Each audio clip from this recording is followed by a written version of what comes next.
अस्सलाम वालेकुम ख़वातीन व हज़रात, अहमद अज़ीज़ी एक मरतबा फिर अपने प्रोग्राम पूरा सच में आपके साथ हाज़िर है। ख़वातीन व हज़रात, आज का प्रोग्राम जिस तरह से आपको पता है कि मैं एक सोलो प्रोग्राम करता हूँ जिसमें हम रिफ़ॉर्म्स के ऊपर बात करते हैं और सॉल्यूशन बेस्ड प्रोग्राम करते हैं। आज का प्रोग्राम है तो सॉल्यूशन बेस्ड, मगर आज हमारे साथ बहुत नामी-गिरामी पार्टिसिपेंट, मेरी खुशकिस्मती कि वो आज हमारे साथ जुड़ रहे हैं, हमारे साथ शामिल हैं इस प्रोग्राम में। और आज का प्रोग्राम हम करंट अफ़ेयर पे कर रहे हैं। और मैं विदाउट एनी फर्दर डू मैं तारुफ़ कराता हूँ अनीस फ़ारूकी साहब का, जिनको कि किसी तारुफ़ की कोई ज़रूरत नहीं है। माशाअल्लाह जानी-पहचानी शख्सियत हैं। आपको खुशामदीद कहते हैं अनीस भाई इस प्रोग्राम बहुत में। शुक्रिया, बहुत शुक्रिया।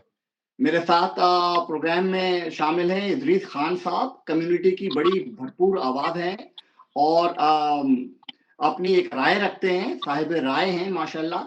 और मैं उनका बड़ा ममनून हूँ कि आज वो मेरे साथ इस प्रोग्राम में मेरे साथ जुड़े हैं। इदरीस भाई अस्सलाम वालेकुम। अस्सलाम वालेकुम।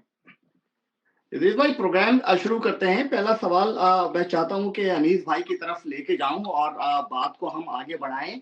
आज का मौज़ू हम ये रखना चाह रहे हैं कि ये गवर्नमेंट इस वक़्त चाह ये रही है कि लेवल प्लेइंग फ़ील्ड तमाम पॉलिटिकल पार्टीज़ को दी जाएँ और आइंदा इलेक्शन में जाने से पहले हर पार्टी के पास भरपूर काम करने का मौका उनको मुहैया हो। तो अनीस भाई, आप समझते हैं कि हालात इस तरह के हैं कि ये बात होती हुई नज़र आ रही है? जी, बहुत शुक्रिया अहमद भाई, लेकिन मुझे नहीं मालूम आपने कहाँ सुना है लेवल प्लेइंग फ़ील्ड वाली बात। तो मेरी नज़रों से तो ऐसी ना तो कोई स्टेटमेंट गुज़री है और ना किसी की नीयत मुझे ऐसी नज़र आ रही है कि अच्छा, लेवल ये प्लेइंग मैं फ़ील्ड आपको होगी। आपको थोड़ा-सा इस हवाले से ये बताऊँ कि ये पहली आवाज़ जो सबसे पहले मीडिया में आई और जिस तरफ से आई वो मुस्लिम लीग नून थी। मुस्लिम लीग नून जो है, जिस वक़्त पीपल्स पार्टी पीटीआई की गवर्नमेंट गई थी, तो उस वक़्त मरियम नवाज़ शरीफ की भरपूर आवाज़ थी कि हमें लेवल प्लेइंग फ़ील्ड दिया जाए। तो उसके बाद जो कुछ हालात होते रहे तो हमें नज़र ये आया कि एस्टेब्लिशमेंट इस वक़्त लेवल प्लेइंग फ़ील्ड शायद नून लीग को प्रोवाइड कर रही है।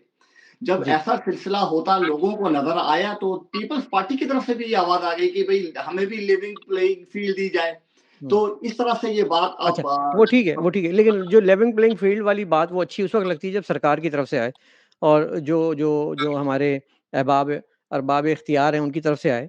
तो या और जो हमारे असल मालिक और आका हैं उनकी तरफ से आए, जो हमारी एस्टेब्लिशमेंट तो बात होती है या एक नीयत होती है कि ये हम लेवल प्लेइंग फ़ील्ड होगी और सबके लिए होगी और यकसा होगी, बराबर होगी। तो उसको हम कहते हैं लेवल प्लेइंग फ़ील्ड। इसकी मैं नहीं समझता कि नून लीग के कहने से या पीपल्स पार्टी के कहने से वो अपने लिए कह रहे हैं कि हमें तो आप लेवल प्लेइंग फ़ील्ड दे दें, इनको रोक लें, इसको रोक लें और मतलब यहाँ पे जो है ना थोड़ा-सा एमक्यूएम को भी थोड़ा-सा लीज़ डाल के रखें थोड़ा-सा और पीटीआई को तो बिल्कुल ही लीज़ डाल के रखें। तो ये लेवल प्लेइंग फ़ील्ड नहीं होती। लेवल इदरीस प्लेइंग भाई, फ़ील्ड ये आप होती इस है कि बारे में क्या अनीस भाई न्यूट्रल ने जो न्यूट्रल हो जाए, हाँ, न्यूट्रल हो तो बात है ना। जी बोलिए, आप जी, आपकी क्या राय है इस हवाले से, आप क्या देखते हैं? साहिर भाई थैंक यू वेरी मच। आपने मुझे लाइन पे लिया और मैं बिल्कुल अनीस भाई की बातों से मुत्तफ़िक हूँ। अगर लेवल फील्ड प्लेइंग होनी चाहिए तो तमाम पॉलिटिकल पार्टीज़ के लिए यकसा तौर पे होनी चाहिए और सिर्फ़ नून लीग के लिए या 1-2 जमातों के लिए नहीं होनी चाहिए। जितनी भी पॉलिटिकल पार्टीज़ हैं पाकिस्तान के अंदर, उन तमाम को यकसा उनके साथ सलूक होना चाहिए।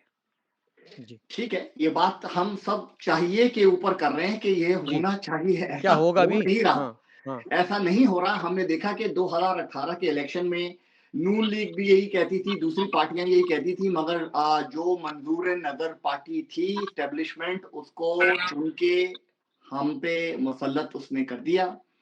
उसने अपना टेन्योर पूरा नहीं किया था तो वो नापसंदीदा हो गई पार्टी। उसके बाद फिर दोबारा से उन्होंने ख़्याल आया कि हमें दोबारा से वापस जाना चाहिए, इस बार हम नून को शायद चुन लें। तो हुँ, अपैरेंटली ऐसा लग रहा है कि ये फैसले हमारे चाहने या ना चाहने से नहीं हो रहे, जैसे कि अनीस भाई ने बताया। ये जिसने फैसला करना है, जो जिस इस मुल्क का चौकीदार इस मुल्क का मालिक बन चुका है, ये सबको पता है। हम बड़ी खुल के इस हवाले से अपनी राय देते हैं। तो लिहाज़ा ऐसे में अब आइंदा का लाहे-अमल पॉलिटिकल पार्टीज़ का क्या होना चाहिए? आया इलेक्शन ही हल है या कोई? अनीस भाई आप बताइएगा या इसके अलावा जी। कोई और तरीक़ेकार है? नहीं देखिए इलेक्शन तो डेफ़िनेटली हल होता है और जमहूरियत भी मतलब बिल्कुल हल होता है।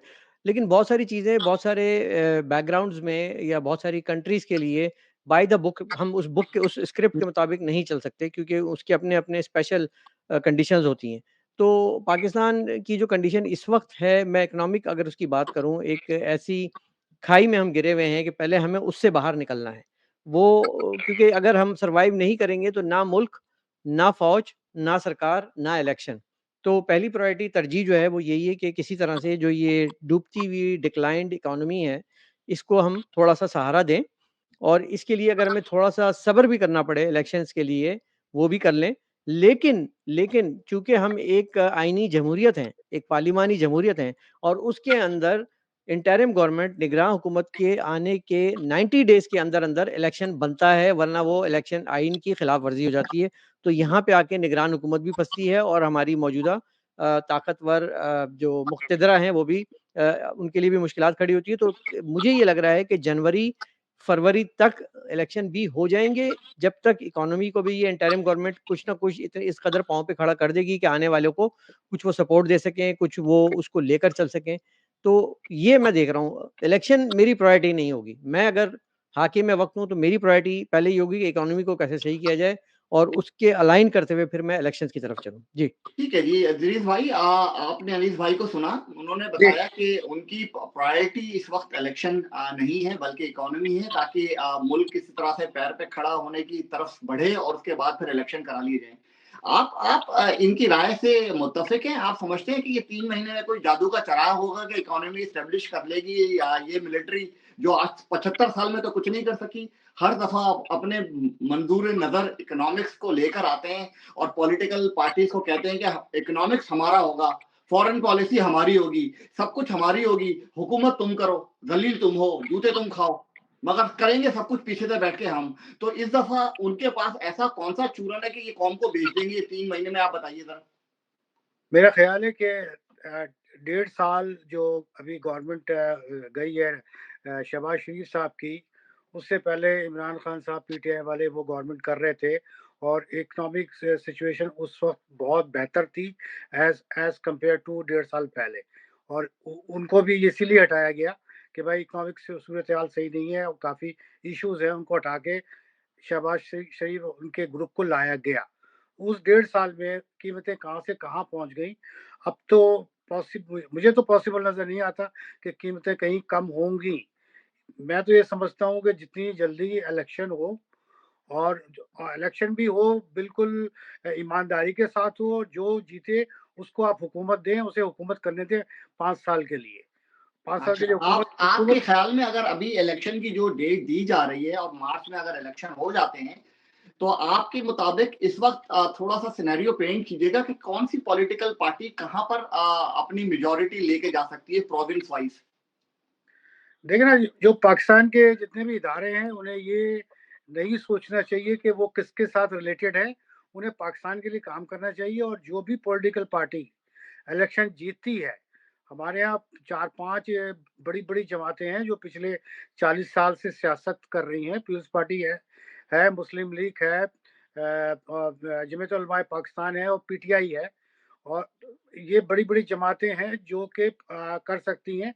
लेकिन हमने पीपल्स पार्टी को भी देखा और नून को भी देखा।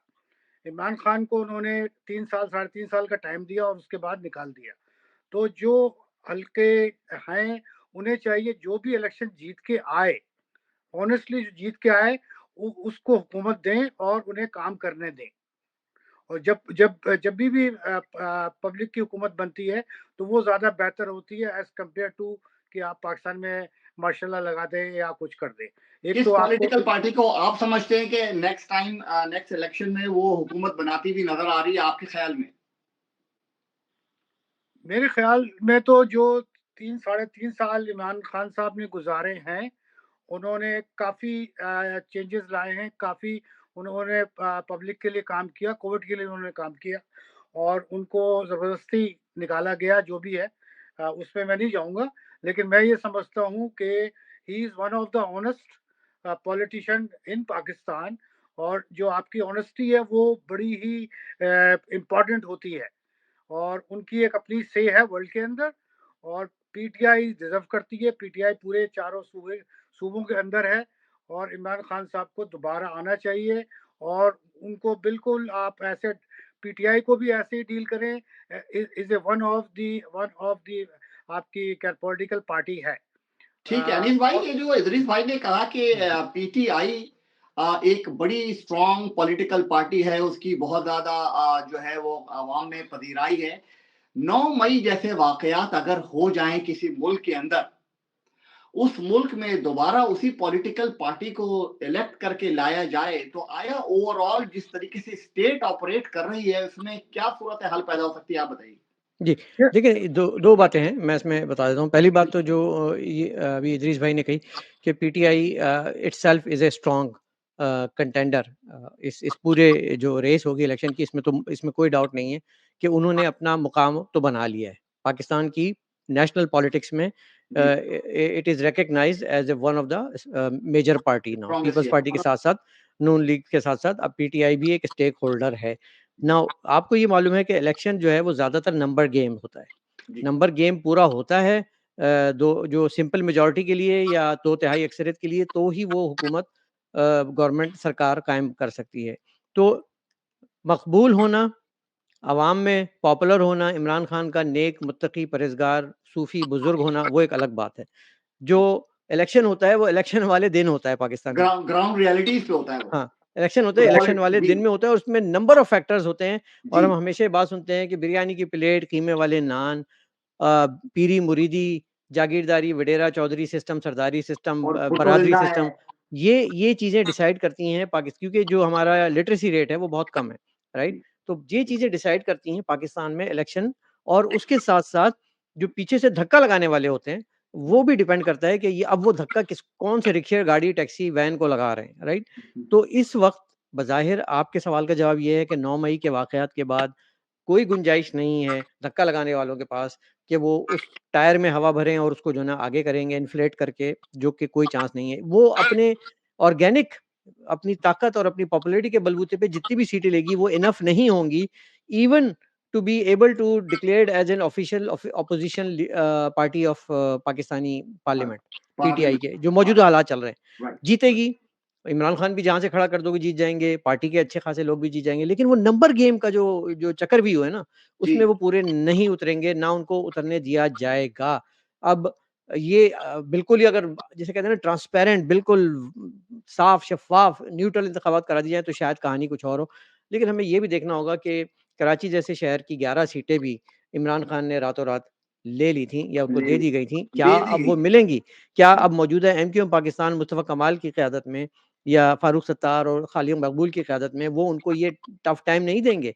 क्या दीगर वहाँ के जो स्टेक होल्डर हैं, तहरीक-ए-लब्बैक पाकिस्तान जो है या और पंजाब में, इस्लामी जो अहले सुन्नत नहीं सिंध में, खुद सिंध में, सिंध के दिन में, अपने कराची शहर के अपने इलाकों में उनकी सीटें बन गई। जी, तो बहुत सारे फैक्टर हैं। अब आते हैं 9 मई की तरफ। 9 मई देखें सर ऐसा वाक़या है, सीधी-सी बात है कि ये मैं समझता हूँ कि ये कोई इमरान खान की गिरफ्तारी पे एहतजाज नहीं था। ये इमरान खान की इस सोच का मुज़ाहरा था कि मेरे साथ फ़ौज का एक बड़ा हिस्सा है और मैं एक रिवॉर्ड ले आऊँगा। तो मैं बेसिकली रिवॉर्ड कर दूँगा। जी, ये एक ट्रीज़न की एक जी, कोशिश जी, थी, सीधी-सीधी कोशिश थी। जर्मनी, इंडिया, फ्रांस, बर्तानिया, अमेरिका, कनाडा समेत किसी मुल्क में ये एक्सेप्टेबल नहीं है। किसी मुल्क मैं में सही, ये काबिल कबूल नहीं है। इसकी मज़म्मत इदरीस भाई भी करेंगे, अहमद अज़ीज़ साबरी भाई जी, भी करेंगे बिल्कुल, और मैं भी बिल्कुल, करूँगा और हर ज़ी होश शख़्स, हर जी, पाकिस्तान का शहरी करेगा कि ये कोशिश ही ख़राब थी। अब मुझे नहीं मालूम कि इसके पीछे सलाहकार कौन थे, मशवरा देने वाले कौन थे या वो जो अब आर्मी के अंदर जो हम जिसे कहते हैं ना लोग बैठे हुए थे, जनरल फैज़ हमीद और जनरल बाजवा जैसे लोग, वो उनकी जानिब के सर्टेन क्वार्टर्स उनको ये तसल्लियाँ, तशफ़ियाँ करा रहे थे कि आपने घबराना नहीं है, हाँ, कर आपने डालो घबराना नहीं है और अब जो है वो पीछे से सब भाग गए कोर उस मौके कोर पे। कमांडर पे हमला कर दो, घर पे हमला कर दो, हम आपके साथ खड़े हैं। जनरल आसिम मुनीर बस चंद घंटों की बात है। फ़िरोज़ सब्ज़वारी की आपने लीक जी, ऑडियो भी सुन ली होगी जी, कि जी, बस ये हुआ चाहता है। तो जी, भाई जी, ये तो मुझे काबिल कबूल नहीं है। मैं कितना ही एस्टेब्लिशमेंट का नाक़िद रहा हूँ, कितना ही पाकिस्तान की अफ़वाज का राइट, बजट का जो डिफेंस का हिस्सा है वो हमारा खा जाते हैं, उस पे मैंने तनकीद की। लेकिन यहाँ मैं जी, नहीं करूँगा, यहाँ मैं उनके साथ खड़ा होऊँगा कि बिल्कुल ठीक। तो ये जो ब्लंडर एक हो गया ना, अब इस ब्लंडर को इदरीस भाई भी मुझे समझाने की कोशिश करें कि इस पे मरहम कैसे रखा जाएगा? कैसे इमरान खान जो है अब वो एक्सेप्टेबल हो जाएँगे मुक़तदरा को? इदरीस भाई, तो ज़रा ये अरे जो तो ये एक तो रियलिटी सवाल है ना उनकी सर, तरफ से ये आया, अनीस रियलिटी है। भाई ने एक सवाल किया आपसे, आप इस पे थोड़ा-सी अपनी राय का इज़हार कीजिए कि हाँ, इसको ये जो इतना बड़ा डैमेज हो चुका है, इसको अनडन कैसे करना है, आगे दोबारा से पॉलिटिकल फ्रेमवर्क में ये पॉलिटिकल पार्टी, जो कि आपने देखा कि इस वक्त ग्रास रूट लेवल पे इसकी कहीं अब कोई उसकी स्टैंडिंग नहीं रही है। तो ये 3 महीने में अपना इंफ्रास्ट्रक्चर पॉलिटिकली कैसे ये बनाएगी, आया इसको इजाजत मिल भी जाती है तो ये कैसे पार्टिसिपेट करके इलेक्ट करेगी। दूसरी, अब इस बात पे भी रोशनी डालिएगा कि ये अभी हमने बात की है स्टेक होल्डर्स की, तो स्टेक होल्डर हर प्रोविंस में मुख्तलिफ पॉलिटिकल पार्टीज हैं। जैसे बलूचिस्तान में हमारे पास बलोच लिबरेशन वाले भी बहुत बड़े स्टेक होल्डर हैं और बरामदार मुफ्ती मुल्क से बाहर बैठे हुए हैं। इसी तरह से सिंध में एक बहुत बड़ी पॉलिटिकल आवाज अल्ताफ हुसैन की भी है, जो आप आजकल सुन रहे हैं। अगर उनको भी इस गेम के अंदर इन करना है तो क्या आया उसके भी मौके ये हैं आम माफी वाले, या अभी हालात आम माफी वाले नहीं बने? देखिए, जहाँ तक 9 मई का ताल्लुक है, वो तो जो भी हुआ वो नहीं होना चाहिए था। उसकी तो हर पाकिस्तानी मज़ामत करता है, और जिन लोगों ने भी किया है, हुकूमत को चाहिए कि ओपन ट्रायल करें, और जिन पे भी इल्ज़ामात हैं, उनको ओपन ट्रायल में लाके उनसे पूछा जाए। सिविल ट्रायल किए जाए, ये याद रखें। सिविल हाँ, ट्रायल सिविल। किए जाए, और कोई चीज़ एक्सेप्टेबल नहीं है हमें। वो तो बिल्कुल ठीक। एक्सेप्टेबल नहीं है। फौज हमारी है, हमारी रहेगी, और मतलब फौज ने पाकिस्तान को संभाला हुआ है। अल्लाह ताला उनको और उनको वो करे, मतलब हमारी दुआएं पाकिस्तानी फौज और पाकिस्तानी लोगों के साथ है। लेकिन बिल्कुल। अभी राब्ता हमारा जो है वो थोड़ा-सा डिस्टर्ब हुआ है इदरीस भाई के साथ, तो तो वही हम बात इसी है कि सिविल ट्रायल की जो है, देखिए गुंजाइश है। अगर आज हम बात ये करें ना अहमद भाई कि पाकिस्तान में ये जो 9 मई के वाक़यात हुए हैं, इन पे मिलिट्री कोर्ट में चला के इनको इबरतनाक सज़ाएँ दी जाएँ, ठीक है ना? तो ये गलत इसलिए बात होगी कि कल को ये हमारे अपने नैरेटिव की नफ़ी होगी कि हम एक तरफ तो हम इन सब की मुखालफत करते रहे हैं, जो मिलिट्री का सिविल सुप्रीमेसी की बात की है हमने, जी। इसकी बालादस्ती की बात की है पार्लियामान की, तो हम जी। कैसे एक्सेप्ट कर लेंगे कि मिलिट्री कोर्ट्स को। जो एक ब्रिगेडियर जो है वो बैठ के जज के फ़राइज़ अंजाम दे, तो वो तो मैं इदरीस भाई की बात से एग्री करूँगा। जी इदरीस भाई, आप जी। कंटिन्यू कीजिएगा, आपकी जी, लाइन पे। आप जी नहीं, बोलिए। मेरा मेरा कहने का मकसद ये है कि फौज का काम इलेक्शन कराना नहीं है। फौज को अपनी जिम्मेदारी पूरी करनी चाहिए। इलेक्शन कमिश्नर को फुल अथॉरिटी होनी चाहिए कि वो इलेक्शन पाकिस्तान में शफाफ इलेक्शन कराए। इस 76 साल में कितनी दफ़ा सिविलियन गवर्नमेंट आई है, आप हिसाब लगा के देख लें। जी, जी। और कितनी दफ़ा उन लोगों को काम करने दिया गया है। अब और लेकिन मेरी जो सवाल था ना अहमद भाई का, जिसका शायद जवाब अभी हम तलाश कर रहे हैं कि क्या अगर इलेक्शन होते हैं, तो क्या पोज़ीशन आप देख रहे हैं पीटीआई की? ये सवाल मैं आपका तज़किया जानना चाह रहा हूँ। मेरा तज़किया तो ये है कि अगर फेयर ऑनेस्ट इलेक्शन होंगे और तमाम लोगों को ऑनेस्टली क्या नाम है इलेक्शन लड़ने दिया जाएगा, ए टू जी जितनी भी पार्टी हैं, 15-20 पार्टी हैं, उन्हें आप इलेक्शन लड़ने दें ऑनेस्ट। अच्छा, एक मरतबा फिर राब्ता हमारा जो है वो उनसे मुनक़ता हुआ है इदरीस भाई से। तो सवाल मेरा जब वापस आ जाएँगे तो यही होगा, बड़ा बेसिक था कि क्या आया 1500 लोग चाहिए उनको पूरे पाकिस्तान में अपने लोग खड़े करने के लिए, हुँ, हुँ, मुख्तलिफ प्लेटफ़ॉर्म पे, चाहे वो फेडरल हो या प्रोविंशियल हो। तो ये हुँ। 1500 से 2000 लोग उनको मिल जाएँगे पूरे पाकिस्तान में, जिनको कि वो खड़े कर सकें किसी कॉन्स्टिट्यूएंसी में? अभी तो बज़ाहिर नहीं लग रहा कि वो खड़े कर पाएँगे।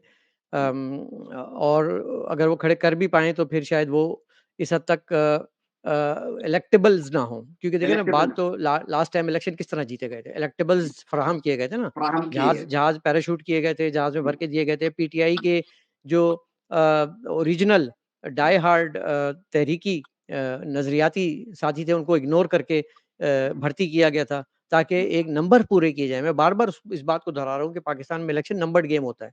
तो वो नंबर्स पूरे करने अब पीटीआई के लिए वैसे मुश्किल हो जाएगा कि आपने कहा कि 1500 के करीब उम्मीदवार कहाँ से लाएँगे, ठीक है? जी, फिर हर एक को अपनी जान की भी पड़ी हुई है। जी। जब शेख रशीद जैसा एक बुलंद दबंग आवाज़ जो है वो बिल्कुल ही बकरी बन गया है, मैं तो यही कहूँगा, बल्कि चिकन बन गया है। हाँ जी। तो फिर हुँ, आप क्या उम्मीद रखते हैं कि यहाँ पे कौन खड़ा होगा? इतनी बड़ी माइट के सामने कौन खड़ा होगा?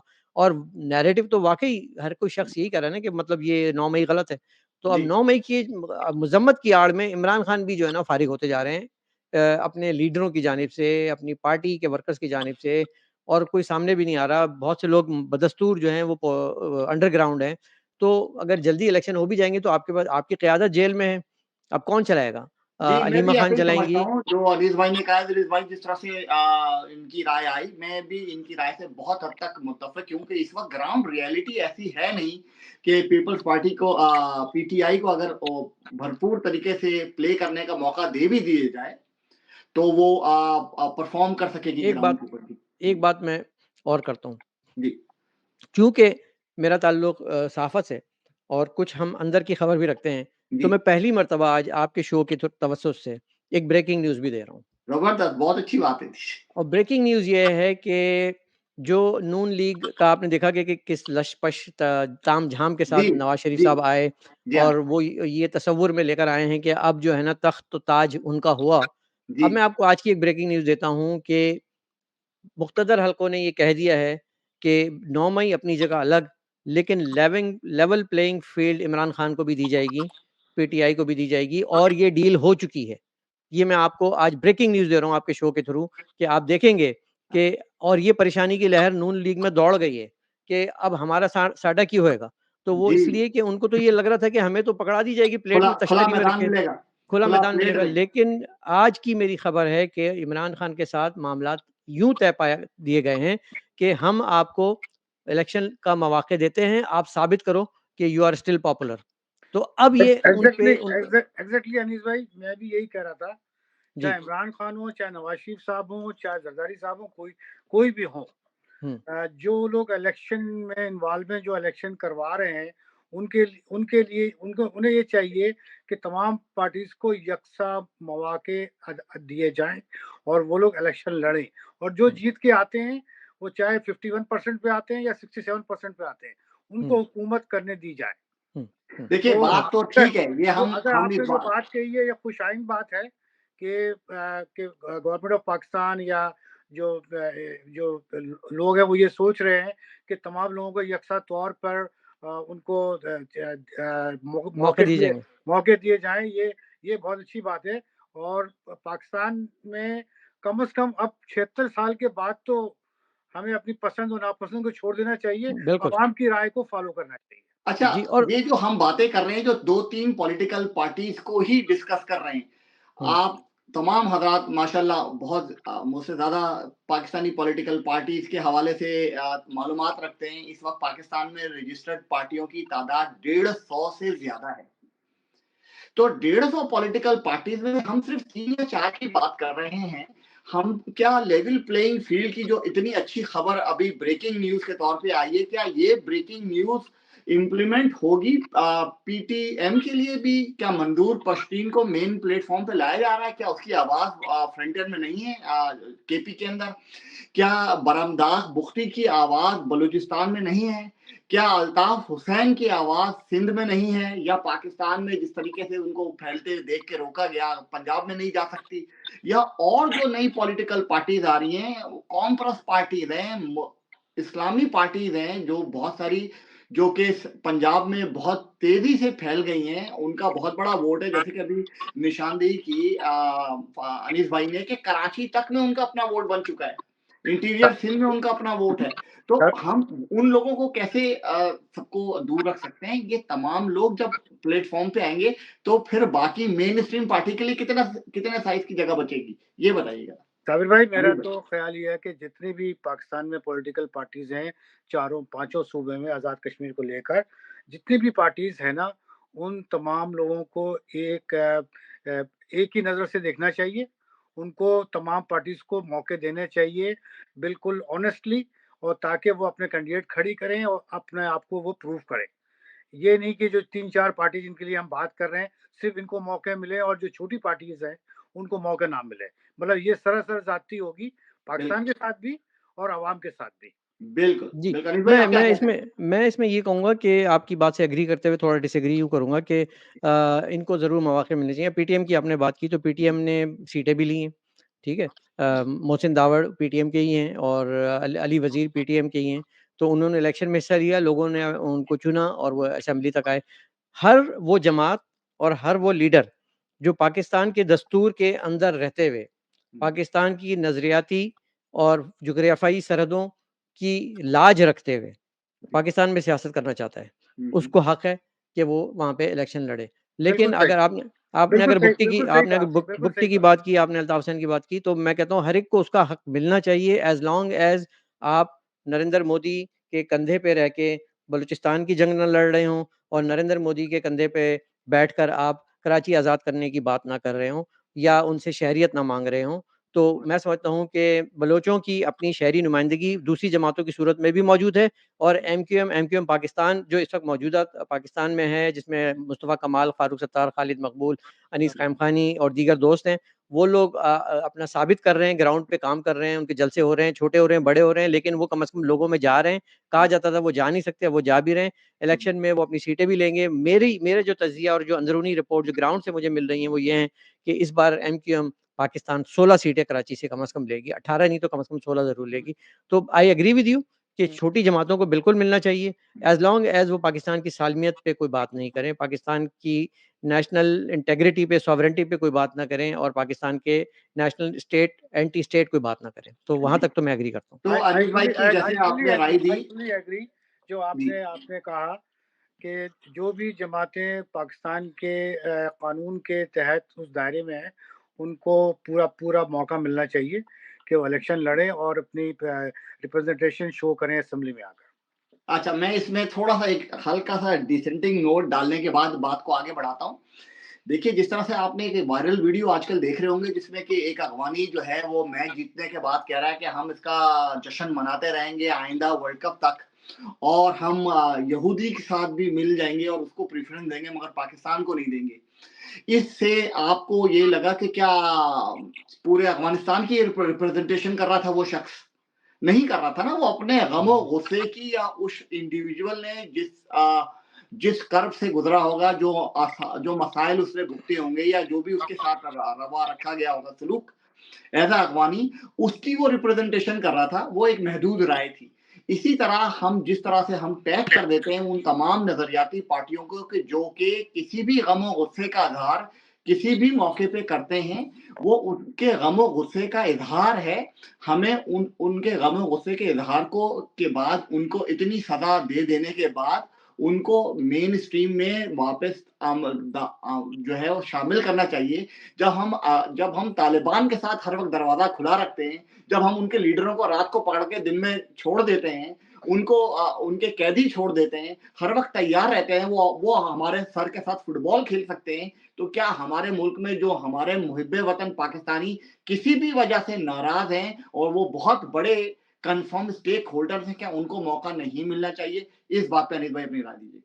नहीं आपकी आपकी राय है और मैं आपकी राय को मतलब एहतराम से देखता हूँ, लेकिन मैं इससे एग्री भी नहीं करता क्योंकि कुछ चीज़ें होती हैं कि आपको नवाज़ शरीफ है मिसाल के तौर पे, नवाज़ शरीफ को जनरल बाजवा ने बिल्कुल मुल्क से निकाला, उनको जेल में डाला और फिर उनको मुल्क बदर किया गया और मुल्क बदर या इससे पहले मुशर्रफ ने उनको 9 साल मुल्क बदर किया। लेकिन क्या इस दौरान में नवाज़ शरीफ इतने डिप्रेस्ड हो गए थे, फ्रस्ट्रेटेड हो गए थे कि वो कहीं गैर मुल्की ताकतों और दुश्मन के हाथों खेलने की बात की? उन्होंने नहीं की। गुज़िश्ता ये जो इनकी लास्ट मुल्क बदरी हुई थी, इसमें भी क्या उन्होंने मुल्क दुश्मनों की बात की? नहीं की। इमरान खान आज जेल में हैं। क्या इमरान खान ने कहा कि मुझे कोई नेतन्याहू या नरेंद्र मोदी आके निकाले? उन्होंने नहीं की। लेकिन जब आप वो लाइन क्रॉस कर जाते हो, जब आप कहते हो आप मुझे मेरी शहरियत दे दो, अल्ताफ हुसैन ने यही कहा ना नरेंद्र मोदी आप मुझे मेरी शहरियत दे दो। ट्रेनिंग कैंप्स उन्होंने वहाँ मँगाया, फंडिंग उनको वहाँ से होती थी। तो अब वो रास्ते बंद हो चुके हैं। हमें एक लाइन तो ड्रॉ करनी होगी भैया, वरना हम क्या होगा कि हमें खुद नहीं मालूम होगा कि हमारे साथ बैठा हुआ इंसान मुहिब्बे वतन है कि ये किसी का एजेंट है, ये क्या है। तो लोग जो हैं नॉस्टैल्जिक हैं, कराची के लोग ज़ाहिर है उनकी एक यादें हैं, मुझ समेत। हमने भी बहुत मज़लूमों का साथी अल्ताफ़ हुसैन गाने गाए हैं, सब कुछ किया है, लेकिन कहीं न कहीं हमें डिसाइड करना पड़ता है कि अब इस मुल्क को आगे लेके कैसे चलना है। ग्राउंड पे उन्होंने कभी सियासत नहीं की। उन्होंने की लखनऊ की, दिल्ली की, कलकत्ता की, मुंबई की सियासत की, उन्होंने कराची की, हैदराबाद की, सक्कर, मीरपुर ख़ास की सियासत नहीं की। अल्ताफ़ हुसैन की बात करो। रामदास बुख्ती की बात करें, रामदास बुख्ती तो मिलिटेंट विंग चला रहे हैं पहाड़ों में बैठ के। तो मैं कैसे उनको एक्सेप्ट कर लूँ कि जो मेरे पाकिस्तान की फ़ौज के सिपाहियों को काटते हैं, गोलियाँ बरसाते हैं, उन्हीं गोलियों से जो कि उन्होंने भारत से खरीदी हुई होती हैं। तो मेरे दिल में तो उनके लिए कोई स्पेस, कोई जगह नहीं है और ना ही पाकिस्तान की स्टेट पाकिस्तान की रियासत को होनी चाहिए, और मैं नहीं समझता हूँ उसके अलावा बहुत सारी जमातें हैं सर, छोटी-छोटी जमातें बहुत सारी हैं। मैं तो कहता हूँ तहरीक-ए-लब्बैक पाकिस्तान, मैं उनसे एग्री नहीं करता उनकी आइडियोलॉजी से, but if they win the seats more than welcome. ठीक है, अब राइट, पीटीएम को भी अपनी लिमिट में एक रहकर ही काम करना होगा ना। अगर वो ये कहेंगे कि हम चमड़ी उधेड़ देंगे, तो किसकी चमड़ी उधार दोगे?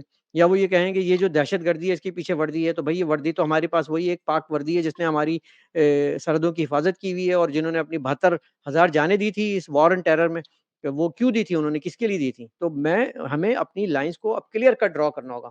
हमें अपना नेशनल नैरेटिव बनाना होगा। अगर नहीं बनाएँगे ना, तो हम यूँ ही बस डामाडोल सी सियासत करते रहेंगे, कभी इस्लामी निज़ाम, कभी सेकुलर, कभी रोशन ख़याल पाकिस्तान। तो ये ऐसे नहीं चलेगा। We have to come to a national consensus कि अब हमें पाकिस्तान को कैसे, सबसे पहले इकोनॉमी, उसके बाद फिर हम देखेंगे कि हमारा निज़ाम-ए-दस्तूर क्या होना चाहिए।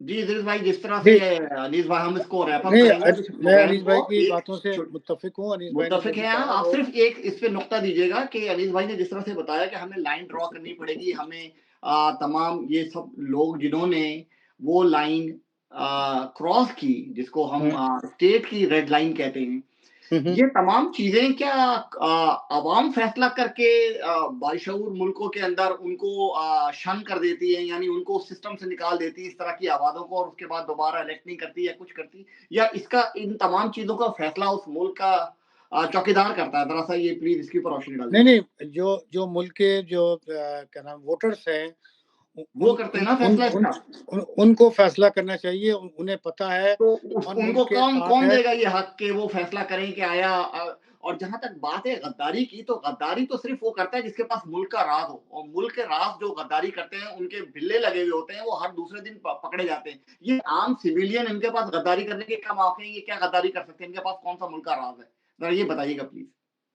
मतलब मैं तो ये समझता हूँ कि गद्दार गद्दार तो कोई नहीं है। उन गद्दारों के खिलाफ बाकायदा मुकदमे होने चाहिए, और उनको उनको प्रूफ करना चाहिए कि ये गद्दार हैं। ठीक, अगर वो गद्दार हैं तो उन्हें अकॉर्डिंग टू द पाकिस्तान के जो अगेन लॉ है, सिविल कोर्ट्स में अगेन, हाँ, अकॉर्डिंग टू द लॉ जो है उनके सज़ा देनी चाहिए। बिल्कुल ठीक वो है। कोई जी। भी हो, और हुँ। ऑनेस्टली सज़ा देनी चाहिए अगर कोई पाकिस्तान के खिलाफ किसी ने कुछ किया है तो। बिल्कुल ठीक।